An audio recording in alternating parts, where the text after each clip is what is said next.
शिवपुर शहर की धड़कन अगर कोई थी तो वह था अर्जुन चौक।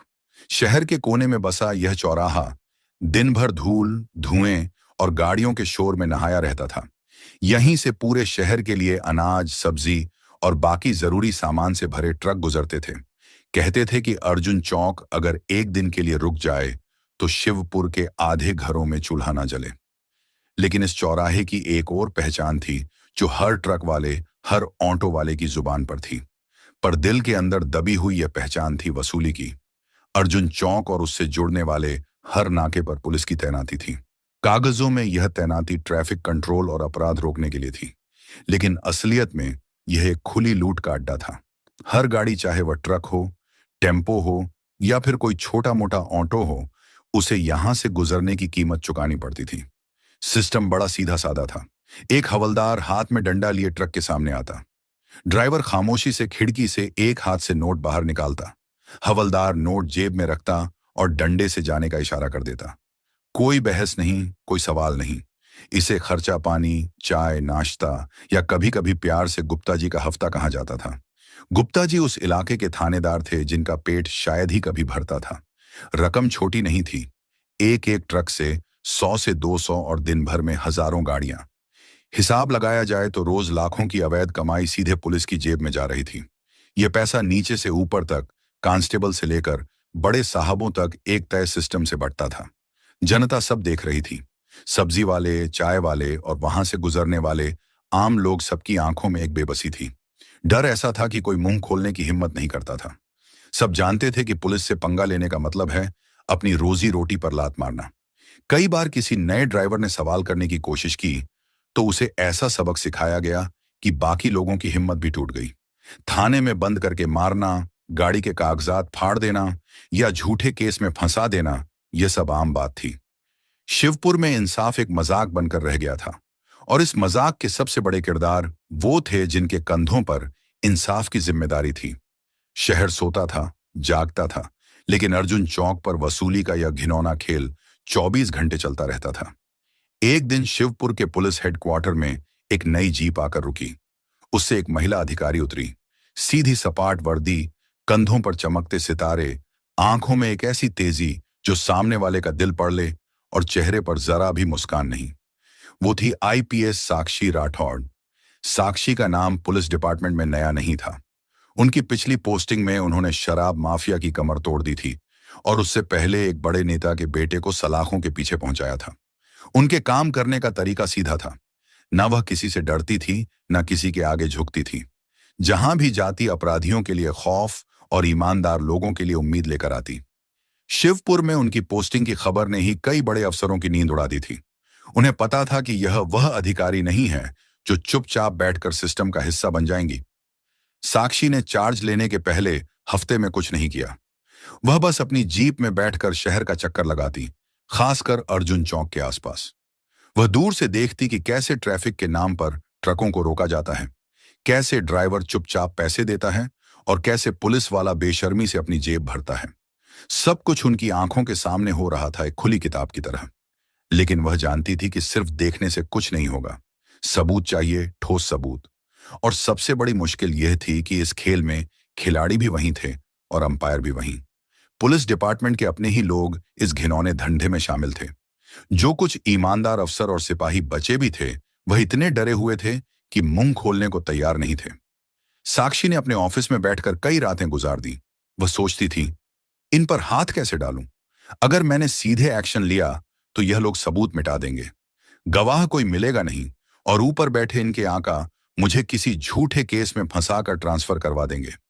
यह दुविधा उन्हें खाए जा रही थी। एक तरफ उनके उसूल थे और दूसरी तरफ एक ऐसा सिस्टम जो जड़ों तक सड़ चुका था। उन्हें पता था कि इस लड़ाई को लड़ने के लिए उन्हें कुछ ऐसा करना होगा जो आज तक किसी ने नहीं किया था। उन्हें खुद इस गंदे तालाब में उतरना होगा ताकि वह सबसे बड़ी मछली को पकड़ सकें। एक सुबह साक्षी ने फैसला कर लिया। उन्होंने अपनी वर्दी अलमारी में टांग दी और एक पुरानी साधारण सी सलवार कमीज निकाली।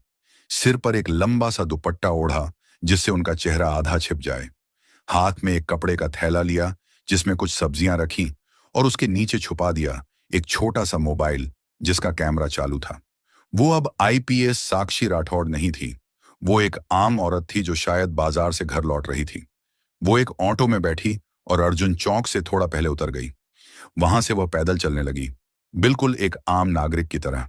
चौक पर वही नजारा था। एक हवलदार जिसका नाम शायद राम भरोसे था, अपनी तोंद फुलाए खड़ा था। उसके साथ दो कांस्टेबल भी थे जो हर आने जाने वाली गाड़ी को गिद्ध की नजरों से देख रहे थे। साक्षी ने अपने थैले में रखे मोबाइल का एंगल ठीक किया और धीरे धीरे उनके करीब से गुजरने लगी। कैमरा सब कुछ रिकॉर्ड कर रहा था। उन्होंने देखा कि कैसे एक ऑटो वाले ने 20 का नोट दिया, कैसे एक मिनी ट्रक वाले से 100 रुपये वसूले गए। पैसे सीधे हवलदार की ऊपर की जेब में जा रहे थे। साक्षी थोड़ा और आगे बढ़ी ताकि हवलदार का चेहरा साफ रिकॉर्ड हो सके। वह एक चाय की दुकान के पास खड़ी हो गई और चाय का ऑर्डर दिया ताकि किसी को शक ना हो। उनका मोबाइल अभी भी उस वसूली के लाइव शो को रिकॉर्ड कर रहा था, लेकिन शायद उनकी चाल ढाल में कुछ ऐसा था जो एक आम औरत जैसा नहीं था। उनकी नजरें बहुत तेज थीं और वह बार बार अपने थैले को एडजस्ट कर रही थीं। हवलदार राम भरोसे की नजर उन पर पड़ गई। उसे शक हुआ। उसने भारी आवाज में कहा, ए औरत, इधर आ। साक्षी का दिल एक पल के लिए जोर से धड़का, लेकिन उन्होंने अपने चेहरे पर घबराहट नहीं आने दी। वो धीरे धीरे उसके पास गई। उन्होंने डरी हुई आवाज में कहा, जी साहब। कांस्टेबल ने शख्स से पूछा, क्या कर रही है यहां? कब से देख रहा हूं। घूम रही है। क्या है तेरे थैले में? साक्षी ने कहा, कुछ नहीं साहब, सब्जी है, बाजार से आ रही हूं। हवलदार ने हुक्म दिया, थैला दिखा। यह वह पल था जिसका साक्षी को डर था। अगर थैला चेक हुआ तो मोबाइल मिल जाएगा और सारा प्लान चौपट हो जाएगा। साहब, इसमें बस सब्जी है, जाने दीजिए। उन्होंने थोड़ा गिड़गिड़ाने का नाटक किया, लेकिन उनकी इस बात से हवलदार का शक और बढ़ गया। बड़ी चालाक बन रही है, जरूर कोई चोरी का माल है। ला इधर। एक कांस्टेबल ने आगे बढ़कर साक्षी का हाथ पकड़ लिया और थैला छीनने की कोशिश की। साक्षी ने अपना हाथ छुड़ाने की कोशिश की तो उसने जोर का धक्का दे दिया। साक्षी लड़खड़ा गई और उनका थैला जमीन पर गिर गया। मोबाइल छिटक कर बाहर आ गया। मोबाइल वीडियो बना रही थी हमारी। दूसरे कांस्टेबल की आंखें गुस्से से लाल हो गईं। उसने आगे बढ़कर मोबाइल उठाया और जमीन पर पटक कर उसे अपने जूते से कुचल दिया। बड़ी हिम्मत हो गई है तेरी। हवलदार ने गुस्से में साक्षी का हाथ फिर से पकड़ लिया। तुझे तो आज ऐसा सबक सिखाएंगे कि। इसी छीना झपटी में साक्षी के सिर से दुपट्टा खिसक गया। एक पल के लिए वहां सन्नाटा छा गया। हवलदार और दोनों कांस्टेबलों की आंखें फटी की फटी रह गईं। उनके सामने कोई आम औरत नहीं, बल्कि जिले की सबसे बड़ी पुलिस अफसर आईपीएस साक्षी राठौड़ खड़ी थी। उनके चेहरे का रंग उड़ गया, जैसे किसी ने उनकी सारी जान निकाल ली हो। हाथ पैर कांपने लगे और पसीना छूट गया। हवलदार राम भरोसे के हाथ, जिसने कुछ सेकंड पहले साक्षी का हाथ पकड़ा था, अब कांप रहे थे। उसने झटके से हाथ पीछे खींच लिया, जैसे बिजली का करंट लग गया हो। तीनों पुलिस वालों के चेहरे पर हवाइयां उड़ रही थीं। उन्हें यकीन नहीं हो रहा था कि जिस औरत को वह धमका रहे थे वह खुद उनकी सुपर बॉस है। साक्षी ने जमीन पर पड़े टूटे हुए मोबाइल को देखा, फिर उन तीनों के डरे हुए चेहरों को। उनकी आंखों में गुस्सा नहीं, बल्कि एक ठंडी फौलादी चमक थी। आज का दिन तुम्हारी वर्दी का आखिरी दिन है, उन्होंने शांत लेकिन दमदार आवाज में कहा। और इस वसूली के धंधे का भी। उन्होंने अपनी जेब से एक छोटा सा वॉकी टॉकी निकाला, जिसे उन्होंने अपनी सलवार के अंदर छुपा रखा था। बटन दबाते ही कंट्रोल रूम की आवाज आई, अल्फा 1 टू कंट्रोल, अर्जुन चौक पर तत्काल स्पेशल टीम भेजो। तत्काल उनकी आवाज में इतना अधिकार था कि वॉकी टॉकी पर दूसरी तरफ से कोई सवाल नहीं पूछा गया। सिर्फ एक जवाब आया, हाँ मैडम। अगले 5 मिनट में जो हुआ, अर्जुन चौक ने वैसा नजारा पहले कभी नहीं देखा था। नीली बत्ती वाली 4 पुलिस जीपें तेजी से आई और चीखते हुए टायरों के साथ रुकी। उनमें से काले कमांडो सूट में स्पेशल टीम के जवान उतरे, जिनके हाथों में ऑटोमेटिक हथियार थे। उन्होंने आते ही पूरे चौराहे को घेर लिया। टीम का लीडर इंस्पेक्टर अंकित भागकर साक्षी के पास आया। इन तीनों को गिरफ्तार करो। साक्षी ने उन कांपते हुए पुलिस वालों की तरफ इशारा किया। और चौक पर जितने भी पुलिस वाले ड्यूटी पर हैं, उन सबको हिरासत में लो। कोई बचना नहीं चाहिए। अंकित ने एक पल की भी देरी नहीं की। स्पेशल टीम ने तुरंत एक्शन लिया। राम भरोसे और उसके साथी गिड़गिड़ाने लगे, मैडम गलती हो गई, माफ कर दो मैडम, बाल बच्चे वाले हैं। साक्षी ने उनकी तरफ देखा तक नहीं। देखते ही देखते मौके पर मौजूद 17 पुलिसकर्मियों को पकड़ लिया गया। उनके साथ 2 दलाल भी थे जो पुलिस के लिए वसूली का काम करते थे। सबके हाथ बांध दिए गए और उन्हें जमीन पर बैठा दिया गया। साक्षी ने अपनी टीम को निर्देश दिया, सबकी जेब की तलाशी लो, एक एक रुपया हिसाब में आना चाहिए। आसपास की दुकानों के सीटीवी फुटेज जब्त करो। और हां, उन्होंने अपने टूटे हुए मोबाइल की तरफ इशारा किया। इसका मेमोरी कार्ड शायद बच गया हो, इसे फॉरेंसिक लैब भेजो। ये सबसे बड़ा सबूत है। भीड़ जमा हो गई थी। लोग अपनी आंखों पर विश्वास नहीं कर पा रहे थे। पहली बार वह देख रहे थे कि पुलिस खुद पुलिस को पकड़ रही है। उनके चेहरों पर डर की जगह हैरानी और एक दबी हुई खुशी थी। उस दिन अर्जुन चौक पर सिर्फ 17 पुलिस वाले और 2 दलाल नहीं पकड़े गए थे, बल्कि उस डर और चुप्पी की दीवार में पहली दरार आई थी जो सालों से शिवपुर के लोगों को खामोश रखे हुए थे। जैसे ही यह खबर शहर में फैली, पुलिस डिपार्टमेंट और राजनीतिक गलियारों में भूकंप आ गया। यह सिर्फ कुछ कांस्टेबलों की गिरफ्तारी नहीं थी, यह उस पूरे सिस्टम पर हमला था जो सालों से इस शहर को दीमक की तरह खा रहा था। उसी रात साक्षी के ऑफिस का फोन बजा। दूसरी तरफ एक जानी पहचानी मीठी लेकिन जहरीली आवाज थी। वह थे स्थानीय विधायक रमाकांत तिवारी। साक्षी जी नमस्कार। सुना है आज शहर में बड़ा एक्शन हुआ, तिवारी ने बनावटी अपनेपन से कहा। नमस्कार विधायक जी। एक्शन नहीं, बस कानून अपना काम कर रहा है, साक्षी ने सपाट जवाब दिया। अरे आप तो जानती हैं, ये छोटे मोटे सिपाही हैं। गरीब लोग बाल बच्चों का पेट पालने के लिए थोड़ा बहुत कर लेते हैं। आप जैसी बड़ी अफसर को यह सब शोभा नहीं देता। मेरी मानिए, मामले को ज्यादा मत फैलाइए, वरना आपकी सर्विस लाइन बहुत लंबी है, कहीं बीच में ही कट ना जाए। ये एक सीधी धमकी थी जिसे राजनीतिक भाषा में लपेटा गया था। साक्षी एक पल के लिए चुप रही। फिर उन्होंने कहा, विधायक जी, मैं अपनी लाइन की चिंता नहीं करती, लेकिन जो लोग कानून की लाइन तोड़ रहे हैं उन्हें मैं नहीं छोड़ूंगी। और हां, यह मामला अब सिर्फ कुछ सिपाहियों का नहीं रहा। उन्होंने फोन काट दिया। साक्षी जानती थी कि यह तो बस शुरुआत है, अब ऊपर से दबाव आएगा। उनके सीनियर अफसर जो खुद इस वसूली के हिस्सेदार थे, उन्हें रोकने की हर कोशिश करेंगे। अगले दिन सुबह ही उन्हें डीआईजी ऑफिस से बुलावा आया। डीआईजी शर्मा एक पुराने और धूर्त अफसर थे, जिनका नाम हमेशा से ही भ्रष्टाचार के मामलों में दबी जुबान में लिया जाता था। साक्षी, ये तुमने क्या किया? बिना किसी सीनियर को बताए इतना बड़ा ऑन ऑपरेशन? तुम्हें पता है इससे डिपार्टमेंट की कितनी बदनामी हो रही है? डीआईजी शर्मा ने गुस्से से कहा, सर, डिपार्टमेंट की बदनामी तब होती है जब उसके लोग वर्दी पहनकर वसूली करते हैं। मैंने तो बस उस बदनामी को साफ करने की कोशिश की है।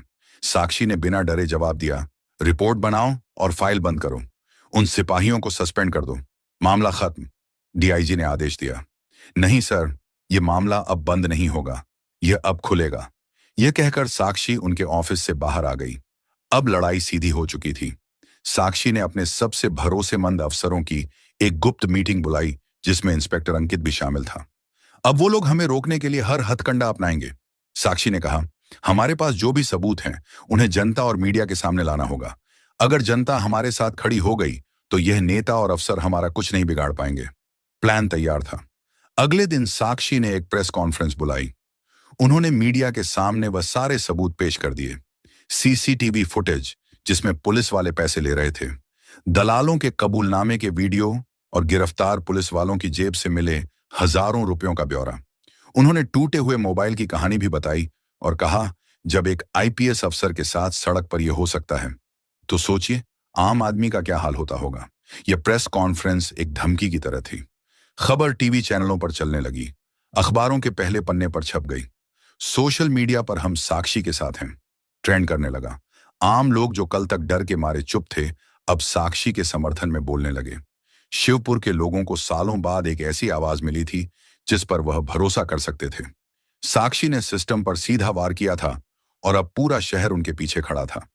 जनता का समर्थन देखकर भ्रष्ट नेता और अफसर बौखला गए। जब दबाव और धमकियों से काम नहीं बना, तो उन्होंने दूसरा और सबसे गंदा हथियार इस्तेमाल किया, कीचड़ उछालना। अगले कुछ दिनों में शहर के कुछ स्थानीय अखबारों और न्यूज पोर्टल्स पर साक्षी के खिलाफ खबरें छपने लगीं। किसी ने लिखा कि साक्षी ने अपनी पिछली पोस्टिंग में एक बिल्डर से मोटी रकम ली थी। किसी ने छापा कि वह खुद एक बड़े रैकेट का हिस्सा हैं और अर्जुन चौक पर अपना वसूली सिस्टम बनाना चाहती हैं, इसीलिए पुराने लोगों को हटा रही हैं। तरह तरह की फर्जी खबरें फैलाई जाने लगी ताकि उनकी ईमानदार छवि को तोड़ा जा सके। साक्षी इन सब से परेशान तो हुई, लेकिन टूटी नहीं। उन्होंने एक और प्रेस कॉन्फ्रेंस की और सीधे कैमरे में देखकर बोली, जो लोग मुझ पर भ्रष्टाचार के आरोप लगा रहे हैं, मैं उन्हें खुला चैलेंज देती हूं। अगर आपके पास मेरे खिलाफ एक भी सबूत है तो सामने लाइए। अगर मैं दोषी साबित हुई तो इसी वक्त इस्तीफा देकर चली जाऊंगी। लेकिन अगर यह आरोप झूठे निकले तो अफवाह फैलाने वालों को मैं ऐसी सजा दिलवाऊंगी जो वह जिंदगी भर याद रखेंगे। उनके इस खुले चैलेंज ने उनके दुश्मनों को और भी ज्यादा बेचैन कर दिया। अब उन्हें समझ आ गया था कि यह औरत ना तो डरेगी ना रुकेगी। अब उसे रास्ते से हटाने का सिर्फ एक ही तरीका बचा था, हिंसा। एक रात जब साक्षी देर से काम खत्म करके अपनी सरकारी जीप से घर लौट रही थी, उन्होंने महसूस किया कि दो बाइक सवार उनकी गाड़ी का पीछा कर रहे हैं। शहर के बाहरी इलाके की एक सुनसान सड़क पर उन बाइक्स ने ओवरटेक करके जीप को रोकने की कोशिश की। साक्षी के ड्राइवर ने होशियारी दिखाते हुए गाड़ी की रफ्तार बढ़ा दी, लेकिन तभी सामने से एक काली एसयूवी ने आकर उनका रास्ता रोक लिया। एसयूवी से चार नकाबपोश लोग उतरे, जिनके हाथों में हॉकी स्टिक और लोहे की रड थी। वो जीप की तरफ बढ़ने लगे। साक्षी ने तुरंत अपनी सर्विस रिवॉल्वर निकाल ली। गाड़ी पीछे लो, तेजी से, उन्होंने ड्राइवर को चिल्लाकर कहा। ड्राइवर ने तुरंत जीप को रिवर्स में डाला और तेजी से घुमाकर वापस शहर की तरफ भगाया। बाइक सवारों ने कुछ दूर तक पीछा किया, लेकिन शहर की भीड़ में वह गायब हो गए। साक्षी का दिल जोर जोर से धड़क रहा था, लेकिन उनके चेहरे पर डर की जगह गुस्सा था। यह एक सीधी धमकी थी, एक जानलेवा हमला था। वह समझ गई थी कि अब उनके दुश्मन किसी भी हद तक जा सकते हैं। अगले दिन उन्होंने अपनी सुरक्षा बढ़ाने की जगह अपना इरादा और मजबूत कर लिया। वो उस काली एसयूवी के नंबर को ट्रेस करवाने में लग गई। जब इंस्पेक्टर अंकित ने उनसे कहा, मैडम, आपको और सावधान रहना होगा, ये लोग खतरनाक हैं, तो साक्षी ने उसकी आंखों में देखकर कहा, अंकित, अब तक वह शिकारी थे और मैं शिकार, पर अब खेल बदलेगा। अगला टारगेट वो नहीं, मैं हूं और मैं ही उनका शिकार करूंगी। उनकी आवाज में जो दृढ़ता थी, उसने अंकित के अंदर भी एक नया जोश भर दिया। अब यह सिर्फ एक केस नहीं था, यह एक जंग बन चुकी थी। हमले की कोशिश के बाद साक्षी समझ गई थी कि यह लड़ाई सिर्फ कुछ भ्रष्ट पुलिस वालों या एक विधायक तक सीमित नहीं है। यह एक बहुत बड़ा नेटवर्क है, एक मकड़ी का जाल जिसका केंद्र कहीं और है। उन्होंने एक गुप्त बैठक बुलाई। इस बार सिर्फ उनकी टीम नहीं थी, बल्कि anti corruption bureau, ACB, crime branch और स्टेट इंटेलिजेंस यूनिट के सबसे भरोसेमंद अफसरों को भी बुलाया गया। हमारे पास जो भी जानकारी है वह सिर्फ इस जाल का एक छोटा सा कोना है, साक्षी ने मीटिंग में कहा। यह उस मकड़ी तक पहुंचना है जो इस पूरे जाल को चला रही है। अर्जुन चौक की वसूली से जो पैसा आता है वह आखिर जाता कहां है? अगले 72 घंटे तक ये सभी टीमें एक साथ काम कर रही थीं। गिरफ्तार किए गए पुलिस वालों और दलालों से फिर से पूछताछ की गई, लेकिन इस बार तरीके अलग थे। कुछ को नौकरी बचाने का लालच दिया गया, कुछ को उनके परिवार का वास्ता। आखिरकार एक हवलदार टूट गया। उसने बताया कि वसूली का पैसा हर हफ्ते थानेदार गुप्ता के पास जाता है और वहां से एक हिस्सा डीआईजी शर्मा तक पहुंचता है, लेकिन सबसे बड़ा हिस्सा विधायक रमाकांत तिवारी के एक आदमी को दिया जाता है। यह एक बड़ी लीड थी। टीमों ने तुरंत डीआईजी शर्मा और विधायक तिवारी के बैंक खातों की जांच शुरू की, लेकिन वह लोग शातिर थे। उनके खातों में कोई सीधा ट्रांजैक्शन नहीं था। तभी इंटेलिजेंस यूनिट के एक अफसर को एक आइडिया आया। सर, हम इनके बैंक खाते क्यों देख रहे हैं? हमें इनके परिवार, इनके रिश्तेदारों और इनके नौकरों के खाते देखने चाहिए। और यहीं से परतें खुलनी शुरू हुई। पता चला कि डीआईजी शर्मा के ड्राइवर के खाते में पिछले 2 सालों में 50 लाख रुपए जमा हुए थे। विधायक तिवारी के दूर के एक रिश्तेदार जो एक छोटी सी दुकान चलाता था, उसके नाम पर 4 बड़ी प्रॉपर्टी खरीदी गई थी। पैसे का रास्ता साफ हो रहा था। वसूली का कैश हवाला के जरिए अलग अलग खातों में डाला जाता था और फिर उससे प्रॉपर्टी, सोना और बेनामी संपत्तियां खरीदी जाती थीं। सबूत हाथ में आते ही साक्षी ने एक बड़े ऑपरेशन का प्लान बनाया। एक ही दिन, एक ही समय पर डीआईजी शर्मा, विधायक तिवारी और उनके सभी संदिग्ध रिश्तेदारों और गुंडों के ठिकानों पर छापेमारी की गई। छापेमारी में जो मिला वह हैरान करने वाला था। विधायक तिवारी के फार्म हाउस के तहखाने से बोरियों में भरे हुए करोड़ों रुपए कैश मिले। डीआईजी शर्मा के घर के लॉकर से सोने की ईंटें और दर्जनों प्रॉपर्टी के कागजात बरामद हुए। सबसे बड़ा खुलासा तब हुआ जब तिवारी के एक दलाल के लैपटॉप से एक डायरी मिली। उस डायरी में सिर्फ शिवपुर का नहीं, बल्कि पूरे राज्य के अलग अलग जिलों से आने वाली वसूली की रकम का हिसाब था। यह नेटवर्क सिर्फ एक जिले का नहीं था, यह एक अंतरराज्य रैकेट था जिसे बड़े बड़े अधिकारी और नेता मिलकर चला रहे थे। शिवपुर तो बस इस बर्फीले पहाड़ का एक छोटा सा सिरा था। साक्षी ने जिस धागे को पकड़ा था वह एक ऐसे दैत्य से जुड़ा था जिसकी कल्पना भी उन्होंने नहीं की थी। जब जंग जान पर आ गई, जैसे ही नेटवर्क का खुलासा हुआ और छापेमारी की खबर फैली, पूरे राज्य की राजनीति और पुलिस डिपार्टमेंट में हड़कंप मच गया। अब साक्षी के दुश्मन सिर्फ शिवपुर में नहीं बल्कि पूरे राज्य में थे, और वह पहले से कहीं ज्यादा खतरनाक हो चुके थे, क्योंकि अब उनके पास खोने के लिए बहुत कुछ था। हमले और भी सीधे और जानलेवा हो गए। एक रात जब साक्षी अपने ऑफिस में काम कर रही थी तो थाने के बाहर अंधाधुंध फायरिंग हुई। गोलियां थाने की दीवारों पर लगी। मकसद डराना था, यह बताना था कि वह कहीं भी सुरक्षित नहीं है। अगली रात उनके सरकारी घर के बाहर भी ऐसा ही हुआ। साक्षी ने अपने परिवार को शहर से दूर एक सुरक्षित जगह पर भेज दिया। वह अब 24 घंटे अपनी टीम के साथ थाने में ही रहने लगी। लेकिन दुश्मनों ने सबसे कायराना हमला तब किया जब उन्होंने साक्षी की टीम के सबसे अहम सदस्य इंस्पेक्टर अंकित को निशाना बनाया। अंकित अपनी एक जांच के सिलसिले में शहर से बाहर गया हुआ था। लौटते समय कुछ गाड़ियों ने उसकी गाड़ी को घेर कर उसे अगवा कर लिया। खबर मिलते ही साक्षी सन्न रह गई। यह उनके लिए एक प्रोफेशनल झटके से ज्यादा एक पर्सनल हमला था। अंकित सिर्फ उनका सबॉर्डिनेट नहीं था, वह उनका सबसे भरोसेमंद साथी था जो इस लड़ाई में पहले दिन से उनके साथ था। साक्षी के अंदर गुस्सा और अपराध बोध का एक तूफान उमड़ पड़ा। मेरी वजह से यह सब मेरी वजह से हुआ, वह खुद से कह रही थी। लेकिन उनके पास दुखी होने का वक्त नहीं था। उन्होंने तुरंत अपनी कोर टीम को इकट्ठा किया। वह अंकित को मारकर हमें एक संदेश देना चाहते हैं। वह चाहते हैं कि हम डर जाएं, कि हम पीछे हट जाएं, लेकिन हम ऐसा नहीं करेंगे। हम अंकित को वापस लाएंगे जिंदा। क्राइम ब्रांच और इंटेलिजेंस की मदद से अंकित के मोबाइल की आखिरी लोकेशन ट्रेस की गई। पता चला कि उसे शहर के बाहर एक पुरानी बंद पड़ी फैक्ट्री में रखा गया है। साक्षी ने खुद रेस्क्यू ऑन ऑपरेशन को लीड करने का फैसला किया। यह एक बेहद खतरनाक मिशन था।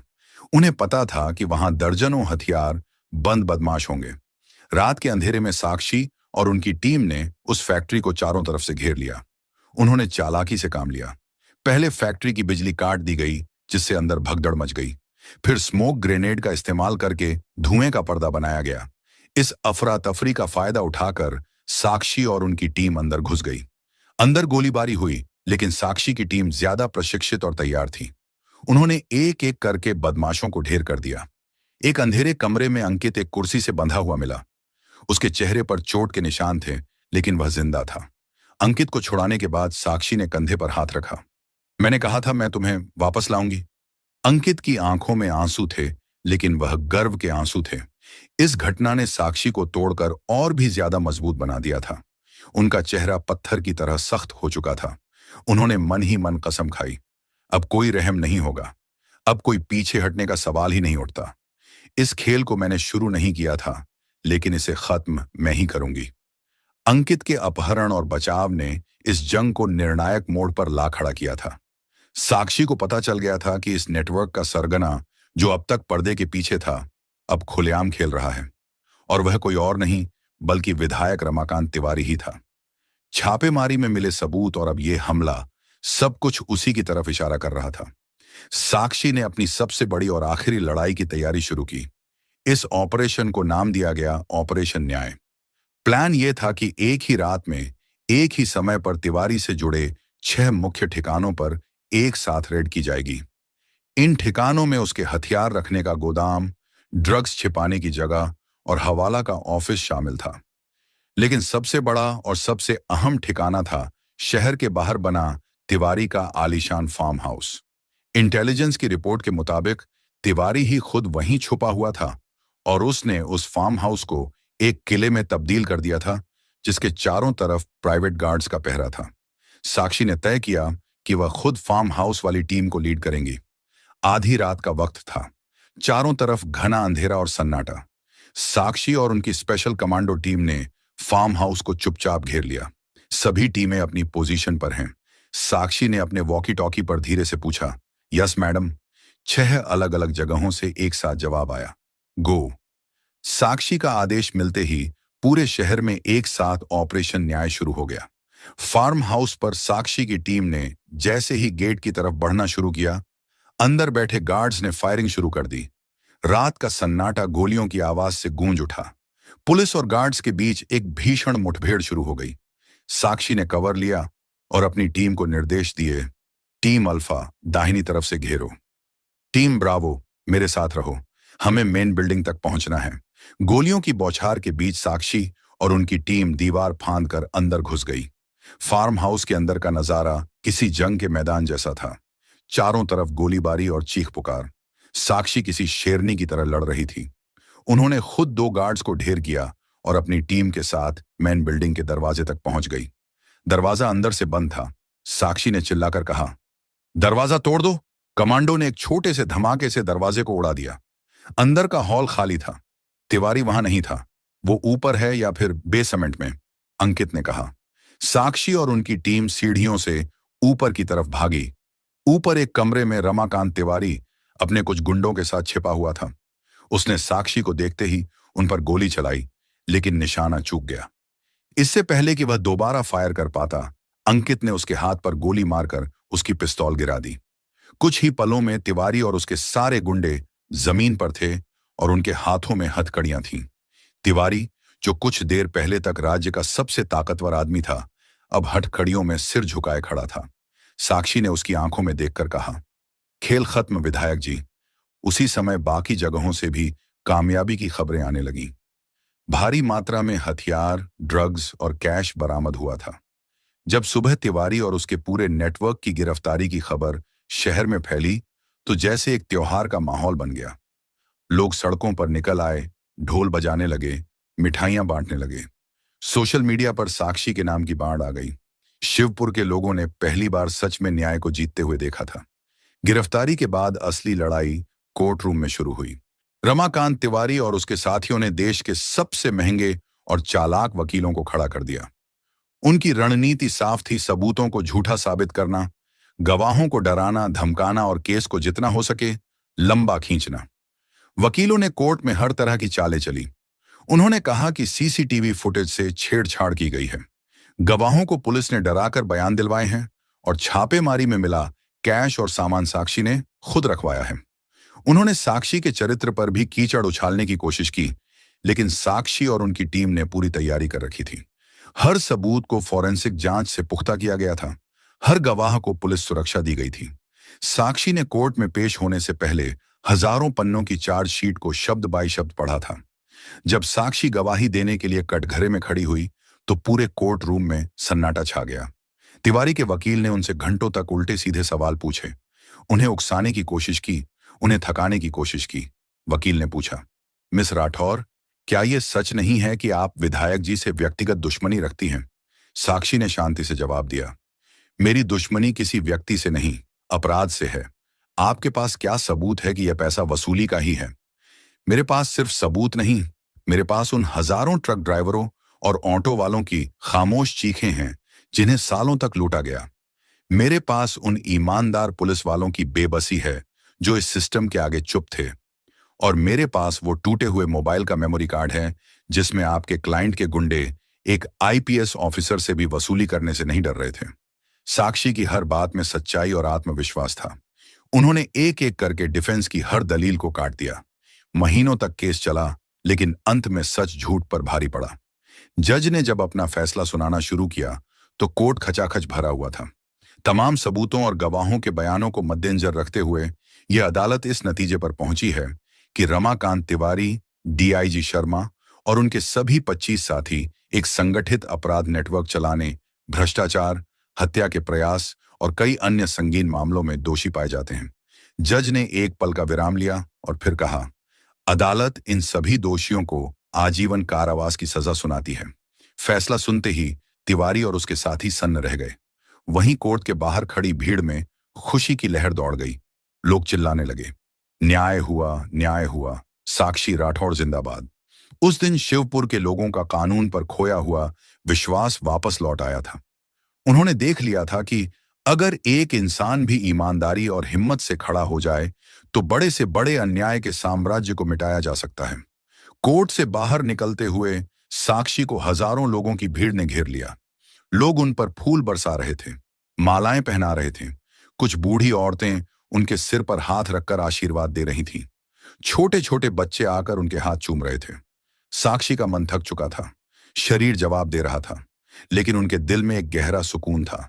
यह वह सुकून था जो एक लंबी और कठिन लड़ाई जीतने के बाद मिलता है। उनकी आंखों में हल्की सी नमी थी, लेकिन यह खुशी के आंसू थे। एक पत्रकार ने उनसे पूछा, मैडम, अब जब सबसे बड़ा अपराधी पकड़ा गया है, तो क्या आपकी लड़ाई खत्म हो गई? साक्षी ने भीड़ को देखते हुए माइक पर कहा, नहीं, यह तो बस एक शुरुआत है। मेरी लड़ाई तब तक खत्म नहीं होगी जब तक इस देश का आखिरी अपराधी भी जेल में नहीं पहुंच जाता और हर आम इंसान बिना डरे सम्मान के साथ अपनी जिंदगी नहीं जी सकता। उनकी इस बात पर तालियों की गड़गड़ाहट गूंज उठी। उस रात अपने घर की खिड़की पर खड़ी साक्षी आसमान को देख रही थी। पूरा शहर जश्न में डूबा था, लेकिन उनके मन में एक शांति थी। आसमान में चांद पूरी तरह से चमक रहा था, जैसे वह भी सच और इंसाफ की इस जीत का गवाह बन रहा हो। साक्षी राठौड़ ने शिवपुर को सिर्फ अपराधियों से मुक्त नहीं कराया था, उन्होंने लोगों के दिलों में उम्मीद का एक ऐसा दिया जला दिया था जिसकी रोशनी आने वाली कई पीढ़ियों को रास्ता दिखाएगी। तो दोस्तों, आज के लिए बस इतना ही। तो कैसी लगी आपको ये कहानी? अगर अच्छी लगी और आगे भी ऐसी ही कहानी सुनना चाहते हैं, तो वीडियो को एक प्यार सा लाइक करके हमारे चैनल को सब्सक्राइब जरूर कर दें और कमेंट में जय हिंद जरूर लिखें। तो चलिए मिलते अगली बार एक और नई कहानी के साथ। तब तक के लिए धन्यवाद।